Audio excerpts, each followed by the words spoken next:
امریکہ کی نئی سرکاری چھٹی جون 13 کو سیاہ فام امریکی 150 سال سے زائد عرصے سے مناتے آ رہے ہیں۔ یہ دن امریکہ سے غلامی کے خاتمے کی یاد کے لیے منایا جاتا ہے۔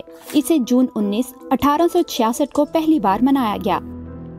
اس تاریخ سے ایک سال قبل ریاست ٹیکساس کے علاقے گالویسٹن کے سیاہ فام غلاموں کو اپنی آزادی کی خبر ہوئی تھی اور یہ پتہ چلا تھا کہ امریکی خانہ جنگی 2 ماہ پہلے ختم ہو چکی تھی، اور یہ اعلان ان کے صدر ابراہم لنکن کی جانب سے غلامی کے خاتمے کے حکم نامے کے اجرا کے 2.5 سال سے زائد عرصے کے بعد پہنچا تھا۔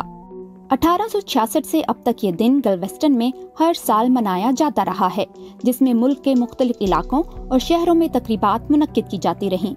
اس چھٹی کا نام جون کے مہینے اور 19 تاریخ کو ملا کر بنایا گیا۔ اس تاریخ کو جوبلی ڈے، غلامی سے چھٹکارے اور آزادی کا دن بھی کہا جاتا ہے۔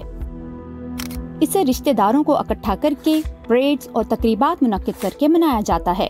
1980 میں ٹیکساس جون 13 کو عام تعطیل قرار دینے والی پہلی ریاست بن گئی۔ تب سے کئی ریاستیں اس دن کو سرکاری چھٹی دے کر یا اسے منا کر تسلیم کرتی رہیں۔ 2020 میں جارج فلوئڈ اور ایک اور سیاہ فام کی پولیس حراست میں ہلاکت پر ہونے والے مظاہروں کے بعد اس دن کی اہمیت بڑھ کر سامنے آئی۔ 2021 میں جون 13 کو کانگریس سے پاس ہونے اور صدر بائیڈن کے دستخط کے بعد امریکہ کی 11ویں سرکاری چھٹی قرار دے دیا گیا۔